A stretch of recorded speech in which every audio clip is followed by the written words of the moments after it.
প্রিয় ভাই ও বোনেরা, আমরা একটু খেয়াল করি, আমাদেরকে একটু বুঝতে হবে, আমাদেরকে ফিরে আসতে হবে। আমরা আজ এই পৃথিবীতে মানুষ কোটি কোটি মানুষ, কোটি কোটি মানুষ রয়েছে। কোটি কোটি মানুষের কোটি কোটি মানুষ মুসলমান, মুসলমান নাম ধারণ করেছে মুসলমান, কিন্তু এই মুসলমানদের ঘরে ঘরে কোরআন আছে, কিন্তু কতজন মানুষ প্রতিদিন কোরআন পড়ে? কতজন মানুষ এমন আছে প্রতিদিন কোরআন পড়ছে? কতজন মানুষ শুদ্ধভাবে কোরআন পড়া শিখছে? কতজন মানুষ অর্থ বুঝে কোরআন উপলব্ধি করছে? আমাদের এই কোরআনকে অবহেলা করা আজ আমাদের এক বড় বিপদের কারণ হয়ে দাঁড়িয়েছে। আমরা এই কোরআনকে রাখি কিভাবে? আমরা কোনো বক্সের মধ্যে রেখে দেই, আমরা কোনো আলমিরার মধ্যে রেখে দেই, আমরা এই কোরআনকে ব্যান্ডিজ করে, আমরা এই কোরআনকে ব্যান্ডিং করে আমরা প্যাকেটের মধ্যে রেখে দেই, এই কোরআনকে আমরা তাকিয়ার উপর রেখে দেই। আমরা বছরেও ধরি না, মাসেও ধরি না, প্রতিদিনও ধরি না। আমাদের কত সময় চলে যাচ্ছে, কিন্তু এই কোরআন যে আমাদের একটি পথ প্রদর্শক, এই কোরআন যে আমাদের জন্য হেদায়েতের জরিয়া, এই কোরআন যে আমাদের সব কিছু দেখিয়ে দিচ্ছে, কিভাবে ব্যবসা করবেন, কিভাবে বাণিজ্য করবেন, কিভাবে খ্যাত খামার করবেন, কিভাবে আপনি আমি পৃথিবীতে বসবাস করব, এক ভাই অপর ভাইয়ের সঙ্গে কীভাবে আচরণ করব, এই কোরআন আমাদেরকে জানিয়ে দিচ্ছে। কিন্তু এই কোরআন থেকে আমরা কত দূর দূরিয়ে, কত ডর্জন দূরিয়ে। প্রিয় ভাইয়ার আমার, এই জন্য আল্লাহ রাব্বুল আলামিন যখন আপনি আমি এভাবে এই দুনিয়া ত্যাগ করে চলে যাব, তখন সেই কাল কিয়ামতের ময়দানে যখন আমরা আল্লাহ তাআলার সামনে দাঁড়াবো, রাসূল সাল্লাল্লাহু আলাইহি সাল্লামকে আল্লাহ তাআলা জিজ্ঞাসা করবেন, ও আমার নবী, আপনি কি আপনার উম্মতদেরকে আমার এই দাওয়াত কোরআনের বাণী পৌঁছে দেন নাই? রাসূল সাল্লাল্লাহু আলাইহি সাল্লাম তো বলবেন, হ্যাঁ, আমি পৌঁছে দিয়েছি। তিনি সেই বিদায় হজের ময়দানে রাসূল সাল্লাল্লাহু আলাইহি সাল্লাম সাহাবীদেরকে সামনে রেখে বলেছিলেন, আমি কি তোমাদের কাছে দ্বীনি দাওয়াত পৌঁছাতে পেরেছি? সাহাবায়ে কেরাম সাহাবায়ে কেরাম বলেছেন, হ্যাঁ, আপনি দ্বীনি দাওয়াত পৌঁছাতে পেরেছেন।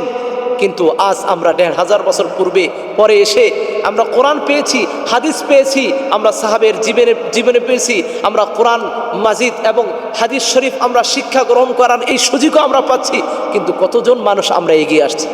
তখন আমাদের সেই অবস্থা কাল কিয়ামতের ময়দানে আল্লাহ তাআলার সামনে আমরা রাসূল সাল্লাল্লাহু আলাইহি ওয়াসাল্লাম যখন জিজ্ঞাসা করবে, তিনি তো বলবেন, হ্যাঁ, কিন্তু আমাদের অবস্থা তখন কি হবে? আল্লাহ রাব্বুল আলামিন এই কথাটা আমাদেরকে তিনি জানিয়ে দিচ্ছেন। আল্লাহ তাআলা সূরা ফুরকানের ৩০ নম্বর আয়াতে উল্লেখ করছেন, ওয়াকালা রাসূল ইয়া রাব্বি ইন্না কওমি ইত্তাখাযু হাযাল কুরআনা মাহজুরা।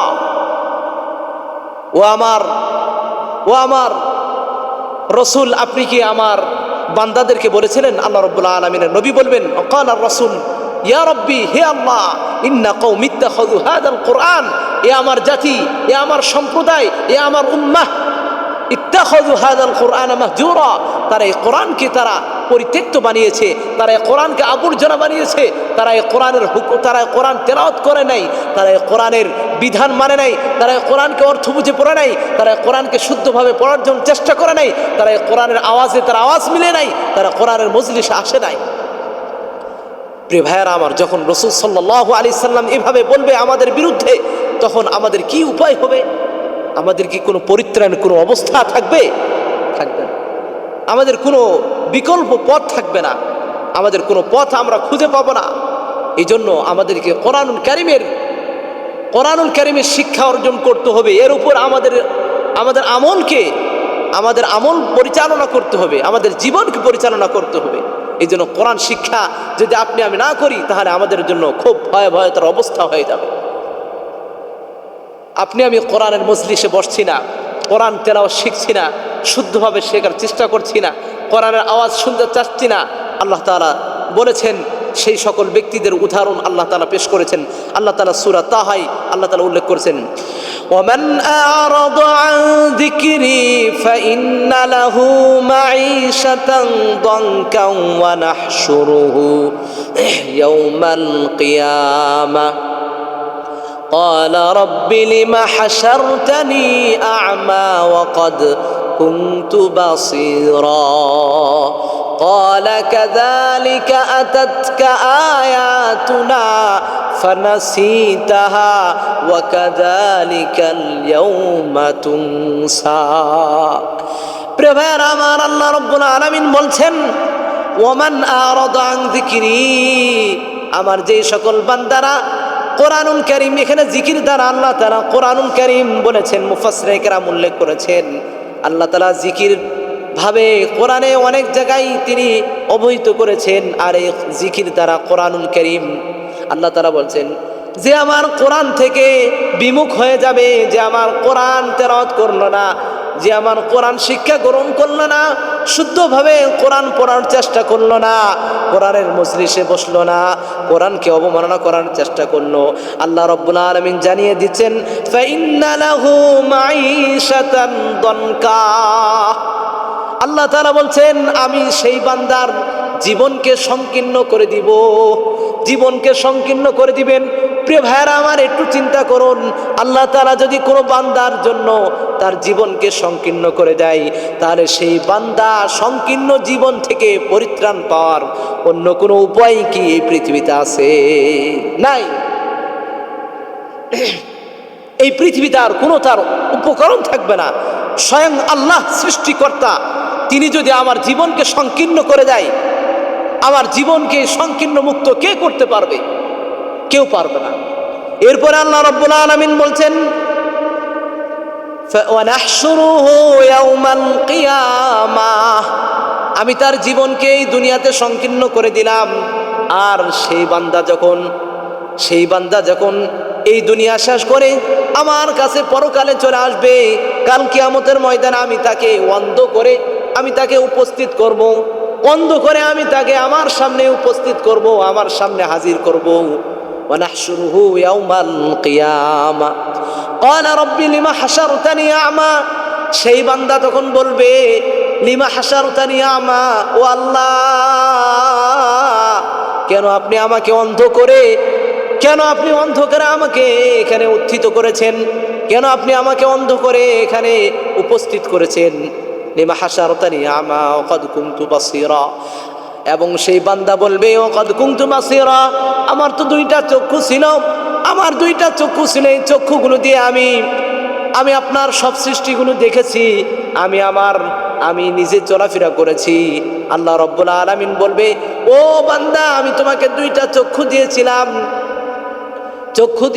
দুইটা, ওয়াকাদ কুনতু বাসীরা, আর এর সঙ্গে সঙ্গে ওয়াকাযালিকাল ইয়াওমা তুনসা, এর সঙ্গে সঙ্গে কাযালিকা আতাতকা আয়াতুনা ফানাসিতাহা, যখন আমার কোরআনের আয়াতগুলো তোমার সামনে পাঠ করা হতো, আমার কোরআনকে শিক্ষা দেওয়ার জন্য, তালিম দেওয়ার জন্য তোমার সামনে বক্তব্য পেশ করা হতো, আমার কোরআনকে মানার জন্য তোমার কাছে কোনো বার্তা পৌঁছে যেত, কোনো মজলিস হতো কোরআনের, তখন তুমি এই সকল বিষয়গুলো আমার কোরআনকে আমার দিকে আসা থেকে তুমি ভুলে গিয়েছিলে। আল্লাহ রাব্বুল আলামিন এভাবে বলবে, তখন আল্লাহ তাআলাকে সেই বান্দা এভাবে বলবে, আল্লাহ তাআলা তখন সেই বান্দাকে বলবে ওয়াকাযালিকাল ইয়াওমা তুনসা, যেভাবে তুমি আমাকে ভুলে গিয়েছিলে, আমার কোরআনকে ভুলে গিয়েছিলে, আজ আমি তোমাকেও ভুলে গেলাম। মুসলমান ভাইরা আমার, একটু স্মরণ করার দরকার। আপনি আমি যদি কোরআন থেকে বিমুখ হয়ে যাই, আমাদের জীবনটাও সংকীর্ণ হয়ে যাচ্ছে, কাল হাসরের ময়দানে অন্ধ করে উত্থিত হচ্ছে। এরপরে আল্লাহ রাব্বুল আলামিন বলবে তুমি তো আমার কোরআনকে ভুলে গিয়েছিলে, আজ আমি তোমাকে ভুলে গেলাম। আল্লাহ তাআলা যদি কোনো বান্দাকে ভুলে যায়, তখন আমাদের করণীয় কি আসবে? আমাদের কোনো উপায় থাকবে? কোনো উপায় থাকবে না, আমরা কোনো উপায় খুঁজে পাবো না। এজন্য আমাদের সম্পদ আছে, আমাদের সময় আছে, আমাদের জীবন আছে, কিন্তু আমরা কোরআনকে শিক্ষা করার আমরা এই সুযোগটুকু পাই না। যদি আল্লাহ রাব্বুল আলামিন বলে বান্দা আমি তোমাকে 24 ঘন্টা দিয়েছিলাম, 24 ঘন্টার মধ্যে তুমি একটি ঘন্টা পাও নাই যে আমার কোরআন শিক্ষা গ্রহণ করবে? তুমি কি দিন রাতে এতগুলো সময় অতিবাহিত করেছো, বছরের মধ্যে 12 মাস তুমি একটি মাস পাও নাই যে আমার কোরআন শিক্ষা গ্রহণ করবে, তুমি আমার কোরআন তেলাওয়াত করবে, আমার কোরআনকে বুঝবে? আমি তো তোমাকে পথ প্রদর্শক হওয়ার জন্য দিয়েছি, তোমার আমি সহজার্থে আমি এটা দান করেছি, তুমি কেন শিখলে না? তুমি কেন এটা শুদ্ধ করলে না? তুমি কেন এই কোরআনের উপরে চললে না? প্রিয় ভাইরা আমার, যদি আমাদেরকে আল্লাহ রাব্বুল আলামিন এভাবে আমাদেরকে সেই দিন প্রশ্ন করে বসে, আপনার আমার কোনো জবাব থাকবে না, আমরা লা জবাব হয়ে যাব।